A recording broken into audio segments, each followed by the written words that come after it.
Welcome back to another episode of ROC Boys Football. Today we are taking a look at another 2022 NFL mock draft by Chris Trapasso from CBS Sports. Let's get into the mock. Before we do, thank you guys for all the support, the comments, the likes, the subscriptions. You guys engaging with our content is mad cool. We love having that football talk in the comments. The boys love chopping up my ball. All right, Dill, Aidan Hutchinson going number one to the Jacksonville Jaguars. Chalky pick. I'm just happy it's not Trevon Walker. Quite frankly, I'm tired of seeing Trevon Walker going first. Yeah, I totally with you. You know I'm not a Trevon Walker fan per se, especially not at the top of the DN list. So, yeah, I like Hutch there. Number two, Malik Willis. Now, I am not in the boat that Malik Willis should be taken with that number two overall pick. I think there are just so many good prospects. If Aidan Hutchinson is gone, I don't hate the Lions trying to trade out of that pick and acquiring more capital. Talk about it a lot. The beauty and the value of this draft class is in the depth of it, not necessarily the top-end talent. There's no Myles Garrett, Von Miller, or star quarterback. I don't think you need to reach on a Malik Willis who just has so many question marks. Again, I'm in the boat that it's going to be one more down year. And then next year, when you have that top three pick again, C.J. Stroud, Bryce Young, it's kind of loaded up with quarterbacks. That's kind of the boat I'm in for the Detroit Lions here. Yeah, I agree with that. And it's like I do think if you're a team that needs a quarterback and are possibly like you're not in a full rebuild like the Lions are, you're right, in a full rebuild. They're probably going to be really weak again. And yeah, there's a great list of quarterbacks coming up next year. And I think you just can't pass up on such great talent at this second pick because you have Kayvon and Kyle, in my opinion, who are both going to be really good players. So I think it's really – I'd be really surprised to see him jump round three or pick three, Trevon Walker. Again, it's just – my problem is not the discussion of the ceiling. Like, this guy can be special in the NFL. It's just, is he ready to be special right away? The lack of production is the one thing that just – it's not just a lack of production because, like, people like to argue, oh, that Georgia defense, though, like, they didn't really let their defensive linemen cook that much because Devontae Wyatt, Jordan Davis, even Nolan Smith, Trevon Walker, they're all really good players but didn't put up crazy numbers kind of because of how that defense ran at Georgia. But even when he was pinning his ears back and getting after the pass, like, you didn't see the ability to win on the edge. The tool bag of pass rush moves just isn't there for me to justify taking a guy like this with the third overall pick. It's essentially how I feel about it. I feel I just like, did people not watch Kayvon Thibodeaux? I just don't get it. He's so good. Sauce Gardner 4. So it is full on. It seems like the media has Sauce as the number one cornerback. Again, 2 months ago, I was Derek Stingley guy. I'm a little bit more like both of these guys are going to be good. Ahmad Gardner might even be the safer pick. I would go Kyle Hamilton here still. I think the Jets need it. I think Kyle Hamilton is still generational, although the speed might be a concern with that 40. But was the speed ever a concern when you watched the film? That's the problem. Yeah. Like, no. He was the most rangy-looking safety like I've seen in a while. So, and his ability to like play in the tackle box, go sideline to sideline, like he's a good athlete. Trust the film there, in my opinion. Hey, he's not a man coverage safety, but like he is the best free safety we've seen. No, Sauce Gardner isn't a bad pick though. Not a bad pick at all. No, it's definitely not a bad pick. Pick 5, Evan Neal to the Giants. I think that makes a lot of sense. Whether he's playing right and Andrew Thomas is playing left. He has Evan Neal as offensive tackle number 1. We lean more Charles Cross and Ikem Ekwonu. All three of those tackles are really good. I wouldn't fight anybody on which three of these tackles should be first overall. Especially when you're if you're putting Andrew Thomas at left and you're looking for a right tackle, I'm much more open to the Ikem or Evan Neal at the right tackle spot. Yeah, I agree with that. This pick is ridiculous. Like if there's a tackle on this board, it's unquestionable they need to be taking a tackle. So yeah, it does have to be Cross. I agree. Or a Matt Rule. There, I didn't know this till recently. Matt Rule recruited Kenny Pickett to Temple when he was at Temple. And now if you look at the picture, Matt Rule with the Kenny Pickett official visit, Matt Rule looks like he's 15 years younger. The Carolina Panthers are taking years off this dude's life. I mean, that picture at the NFL, whatever coaches thing, like, yeah, come on, buddy. Come on. Yeah, I mean, that's coming from a guy that just isn't. I'm not the best looking. Yeah, guy no, either, I'm not. Not on GQ, but come on. Ikem Ekwonu, pick number 7 of the Giants. Do they double up on? They're not doubling up tackles. That's absurd. They have Andrew Thomas. Andrew Thomas is solid. Yeah, that's. I don't. Like, what are you There's Kayvon Thibodeaux on the board. Like, what are we doing? Yeah, that doesn't make any sense. And even if it's like, oh, take Ikem to play interior offensive line. Like, for one, Ikem can be a great tackle. 2, like, don't pick an interior offensive line guy at pick 7. You're burning Ikem's career at guard. I'd be pissed if Ikem gets picked. Unless you're trading Andrew. Like, what are you gonna do with 3 tackles? Like, having like a deep offensive line. But yeah. Then Kayvon Thibodeaux. I mean, the Falcons. If this happens, like, and the Falcons get KT. I'd be happy if they get Jermaine Johnson, but KT is just a lock here. Pick 8. He's a top 5 guy on our big board. Number 2 on my big board. Steal. Yeah, no, that's a good pick for them for sure. Seattle gets Charles Cross. Again, you're getting the best pass protector in the draft using that pick number 9. I wonder if they reach on a quarterback with Kenny Pickett, Malik Willis off the board. Again, Pete Carroll doesn't really like those out-of-control quarterbacks. So, like, I feel like Kenny Pickett's the one that, like, fits him best. I'm wondering how long Pete Carroll will be there. He's old. I don't know if he wants to go through a full rebuild. So they just go best developed. You see, I don't know. I don't know that roster is in full rebuild yet. That's the thing. That's the reason I could see them taking a whack at a quarterback. Because if either of them hit, they're right back as a playoff team. I mean, they're still always. Are you out on Drew Lock? Oh yeah, no, he's not taking them. He couldn't do it with the Broncos. I think the Broncos are great. I wonder if the Jets are just gambling a little on Kyle Hamilton falling.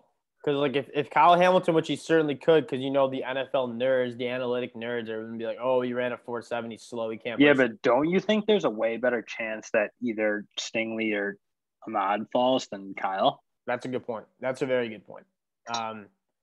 If they get Ahmad and Kyle Hamilton with pick 4 in time, they're happy. Winner. Yeah. Winner for and sure. I think they'll be able to get one of the or 2 of the 3, honestly. Garrett Wilson to the if Hamilton makes it. Garrett Wilson to the Commanders is like a increasingly popular pick. He's our first wide receiver on our big board. And then I think Terry McLaurin needs a running mate. I think this is what they said in the justification of the pick. It makes a lot of sense. Terry McLaurin's very good, but he needs somebody else on the other side. De'Ami Brown, I'm not that optimistic about. Curtis Samuel, just whether he's not staying healthy. And I'm not very optimistic that he's like a true wide receiver. He seems like a little bit more of like a utility guy too. Garrett Wilson, I think this would be a very good pick for the Commanders. Like Carson Wentz, get some. Yeah, I think now that they have Carson, they probably do need another guy at wideout, so it's a fair pick. This is okay. Yep, that's what I was gonna say. If it wasn't him, like, it has to be Jermaine Johnson, or Derek Stingley, but Jermaine could Johnson be Stingley. Would be a pick. Not much to say. Seems like this guy. You all know how whoever wrote this draft though is now a Stingley guy, so you feel like. Yeah, I wonder what Stingley's going. Derek Stingley to 13 to the Texans. Again, I mean, if Derek Stingley's outside the top 10, you got to take him. If you're the Vikings, the Texans, like Derek Stingley's a stud. You're worried about the injuries and just like the lack of good football you've seen the last 2 years, but you can't let him fall that far. Baltimore Ravens go get Jordan Davis. Still, I know this is your pick. It's my pick. Makes Battleship. sense. Yep. Makes a lot of sense. Battleship with athleticism. JMO. I like the pick. I think they need another wide receiver, especially with Jalen. I think it'd free up Jalen Reagor a little bit as well. You got Devontae Smith and Jameson Williams. Kick Jalen Reagor kind of to the inside and see if you can get something out of him. It's looking like he's going to be a bust, but still his 3rd year. You get Jameson Williams and Devontae Smith as kind of like the primary guys, and Jalen Reagor maybe can fall into that role and see if you can squeeze some value out of him. But it's looking slow for Jalen Reagor. Yeah, no, I think they just have so many picks. So that seems high. Yeah. It seems high when Daxton Hill seems like the kind of next best safety in my mind, but Lewis Cine is flying up the board due to the testing, and like I get it, like because the film's good. Lewis Cine has good film. He's good.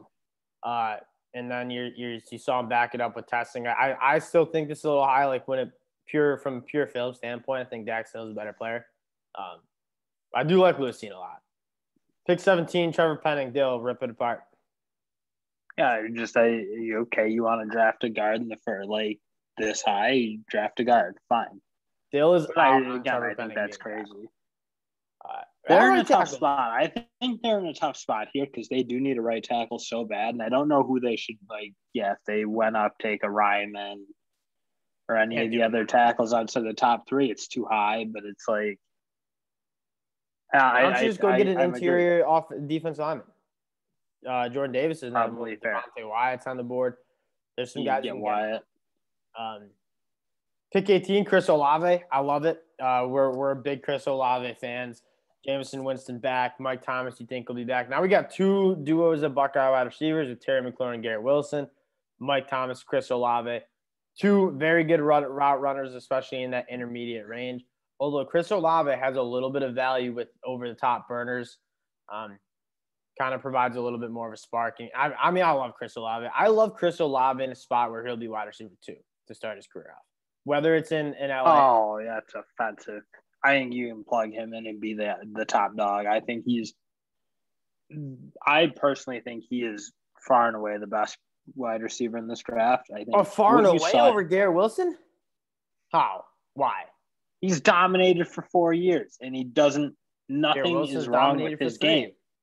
Garrett Wilson's done the same thing for 3 years. Yeah, but Olave feels like the guy on Ohio State that was like the real problem for the most part. And I just think he does everything like really well. He's faster. That's what I'm saying, but that's like why I think he can be the wide receiver 2 in a spot where it's like you don't have to scheme. I say this a lot, but I really believe in it. Like you don't have to scheme this guy touches.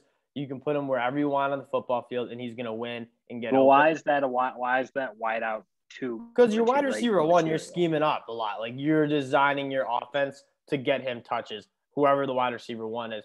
And then Chris Olave, I'm not saying he can't be a wide receiver 1. I'm saying I think he's going to be a moneymaker for a wide receiver 2, especially where he's going. Sounds like some geek speak. I know he's the best guy. I know he's the best wide out in this class. You talking about schemes and whatever. Zion Johnson, number 19, the interior offense line. He's a blue chip. And this seems a little bit high again. If you're drafting him to play guard, it just seems a little bit rich. I like Zion Johnson, but I like him more towards the back end of the first round, so like the Tampa Bay Buccaneers, the Tennessee Titans, as opposed to pick 19. I think the Eagles should be considering a linebacker here. We haven't seen a single linebacker off the board, so they had their pick between Devin Lloyd and Kobe Dean as well. Yeah, I would consider a linebacker too. I think that it gets interesting though, and I know we'll hit on it later, but how you play the linebackers is I just we can add that talk right now. I had a discussion with a guy in our comment section on the last video about he wanted Troy Anderson in the second round. Now I like Troy Anderson, but like the depth of this linebacker class is gross. Like it's so good. I shouldn't say gross like that. That's kind of what I mean. That's the tricky part. Like, so do you jump up with a Nakobe Dean or a Devin Lloyd in the first round? Like, do you really think you're getting that much more than a Channing Tindall or Christian Harris, Quay Walker, Harris? And I think that becomes the question. So, like the Eagles, they take an interior guy at a fairly rich pick. But when you get into the interior, I think Zion Johnson is quite a bit better than a fair, like kind of the back half of the interior group. And you make an argument that these like linebackers from 1 to maybe 7 or 8 are pretty tight because Quay Walker, I think, is very good. I think Tyndall's very good. Asimo has the chance to be very good. Do you think Jamari Salyer, who you probably could get in the second round, is like much? He's just the only one. So you're taking a bigger risk. Yeah, we'll talk about interior offensive lineman in our next video. So I think that's just the point, though. The linebackers are like, 1 to 8 is good. Yeah, and you could argue you don't get that much better with a Dean versus Quay Walker compared to Zion Johnson and whoever you can hope to scrounge up in the back end of the second. Steelers, you think we're going offensive line here? They go get cornerback Kaiir Elam with Trent McDuffie still on the board, with Andrew Booth still on the board.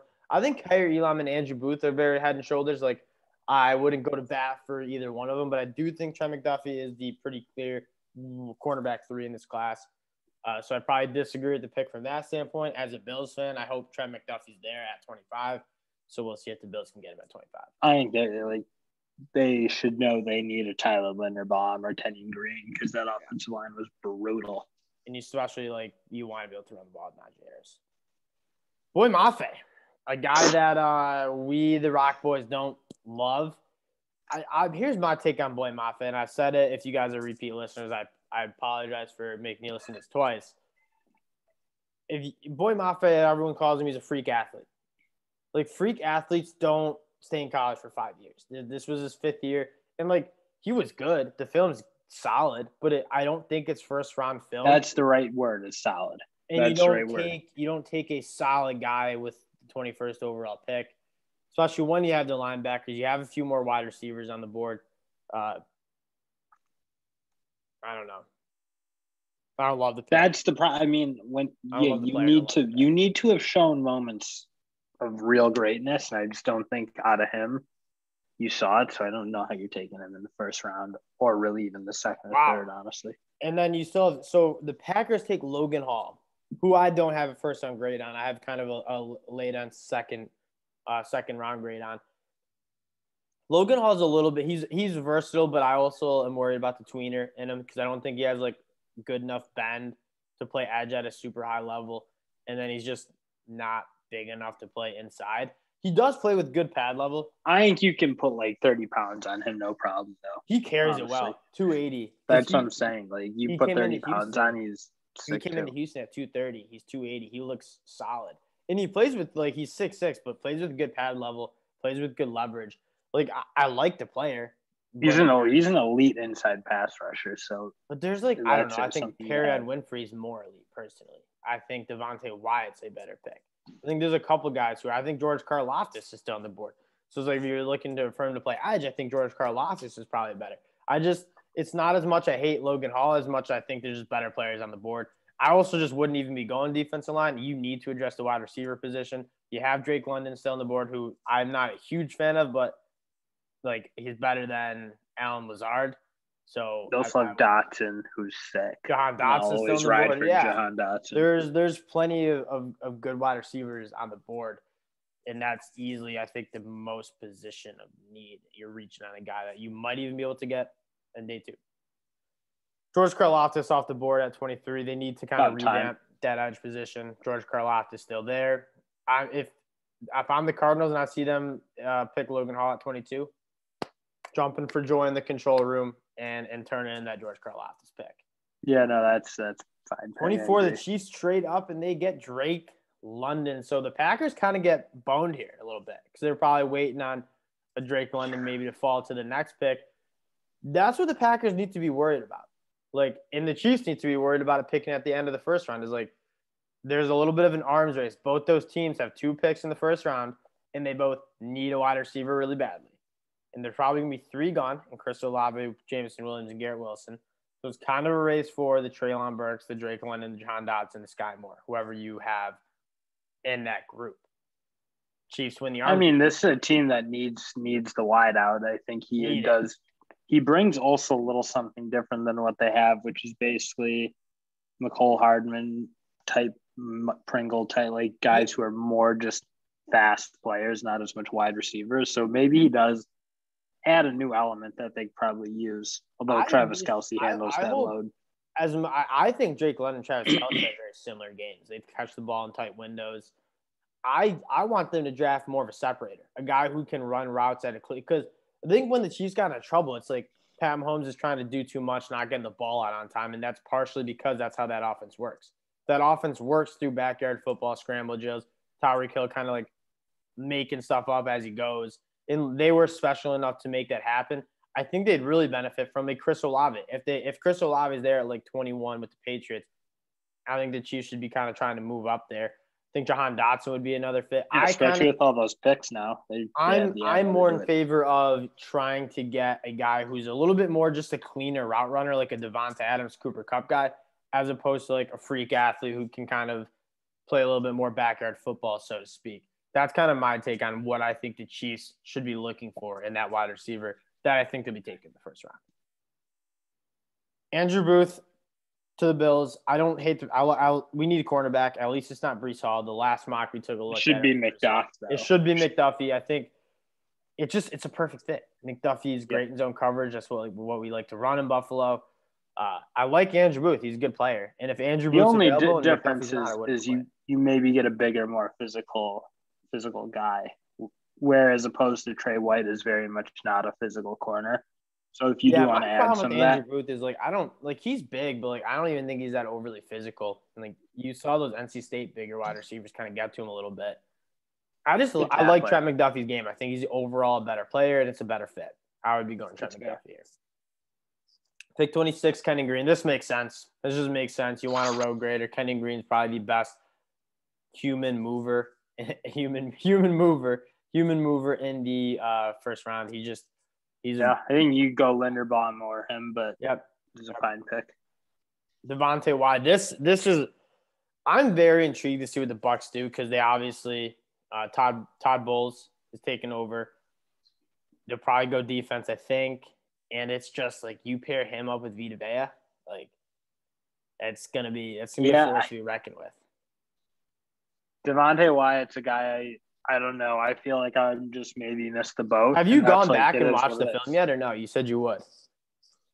I don't see a ton of playmaking moments. But that's just I see solid. I don't know with Travon Walker though. Is when they didn't put up big numbers. That's because they were letting the linebackers put up the numbers. I think Devontae Wyatt's sick. He went to the Senior Bowl and just dominated people. When they told him all right, go get in the backfield and be disruptive, he did. His job and Jordan Davis' fundamentally don't agree with that because Jordan Davis had a zillion tackles. And he made plays. Not necessarily behind the line of scrimmage like Devontae Wyatt did. I don't know. I like Devontae Wyatt. I think I might just be wrong. I don't know. It could be. Yeah, I think you're missing. I just I made an opinion early, and it is what it is. Can't get out of it. Okay, there you go. Jahan Dotson to 28. Good pick. I like that pick. They got lucky though, because I do think the Chiefs, even the Bucs, might be looking for a wide receiver. I think you used the 22nd pick there. I just don't get why it's Logan Hall there. I think you got to go get your favorite wide receiver because you could very easily. That's a team though that might not work out that bad with Drake London. He might be really kind of good there. Just a more bigger body, decent wideout. I don't think he's such a bad fit in Green Bay. Drake London is still on the board right now? No. He got picked. Oh, he went to the Chiefs. You're right. Yeah. Dallas Cowboys get Tyler Linderbaum. This is a great pick. We've done a lot of Dallas Cowboy mocks. Tyler Linderbaum's always in the discussion at 24. We've gone Zion Johnson. We've gone Kenyon Green. We've gone Tyler Linderbaum. Any of those three picks would be a very good pick for the Cowboys. They trade back. I'm guessing they got a second rounder for that. That's good. This is a good draft. That's a good start to the draft for the Dallas Cowboys. Tyler Linderbaum is nails.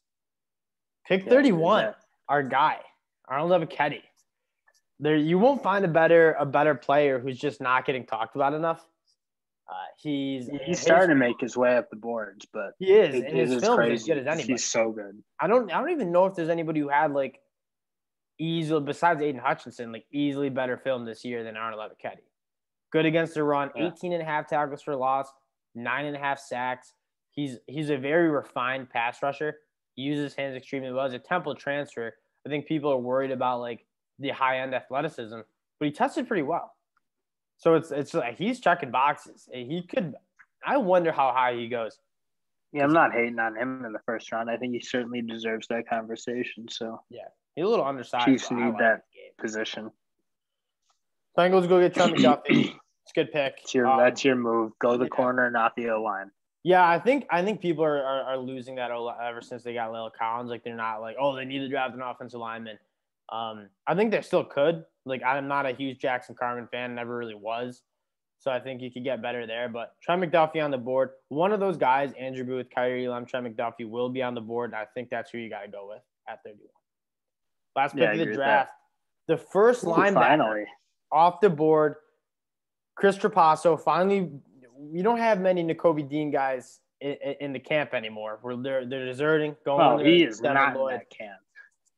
He's not necessarily. At least he's in the Kobe Dean LD1 camp because there's not many of us left. Yeah, I guess. The Kobe Dean's film. I mean, Devin Lloyd's film was good, but Kobe Dean was like the best player on the defense side of the ball this last year. It was this guy. The Michigan film's nuts. And Kobe Dean is just such a great player, and it's a position in need. Detroit Lions address it. I don't like the Malik And he's an alpha dog. And he's a culture changer. And that's like, if anything, that's what you want to get guys like that. You get like Aidan Hutchinson and Kobe Dean, two of the best defensive players in the country last year in college football, two team captains, team leaders. It would be the steal of the draft. They go Aidan Hutchinson at 2, Kobe Dean at 32. Detroit Lions might make the Super Bowl. I mean, the problem is they're just not going to get. It seems like they're not getting Aidan at this point. Although who knows, Trevon Walker or one of the tackles. I'm conflicted because I want Aidan Hutchinson to go 1 because he's a Michigan guy. Rock with him. My favorite college football player of all time. I also want him to be in Detroit. So can't root for him on Jacksonville though. It would be hard. Like Aidan Hutchinson to Detroit. Detroit Lions are easily my second favorite football team. I'm buying a Hutch jersey. I'm watching them every Sunday, 100%, and I'm part of the rebuild. Yeah. I'm on the bandwagon before the Super Bowl contenders. Yeah, I mean, interesting talk.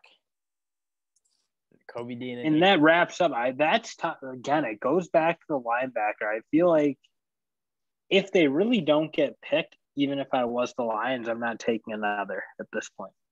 Take them later because if they fall so hard in the first round and you still have some first round talent around, it's like I love Nakobe Dean, but like it goes back to I'm starting to feel a little more like on your side of it. The spread between the middle range linebacker and the top end is not that big. I personally think as much as I'm in that camp after the first 2, after Nakobe Dean. Like Nakobe Dean, I think distanced himself a little bit with how good he was. Now the concerns are how good is he going to be when his defensive line isn't just easily the best unit on the field every game. That's a question to have. But like what you saw in Nakobe Dean in terms of blitzing, being able to run with tight ends even when he's undersized, going sideline to sideline. He checks all the boxes. He's a smart football player. He's dripping with instincts. The dude's he's a stud. That'll do it. I can't imagine those two make it down to. I mean, Devin Lloyd didn't go. Devin Lloyd's a second-round pick in this mock, which is nice. I don't necessarily disagree with it. I have Devin Lloyd as a back end of the first round guy. I'm not taking him at the top 20 pick, but I also don't have him falling outside the top 32. I'm just jumping more on board with you. Pick your linebackers a little later. And get a Troy Anderson after the guys you just can't get in the back end. Yeah. All right, that'll do it for our mock the mock of Chris Trapasso. Honestly, this was one of the more mocks that I agreed with a lot of the picks. Obviously, like Malik Willis at number 2, I don't love. But a lot of solid picks in here. A lot of good football talk as usual. You guys still listen. We appreciate you guys rocking with the ROC Boys. Leave your thoughts, comments in the comment section. We'll chop it up about some ball, and we'll be back with some more content later. Peace.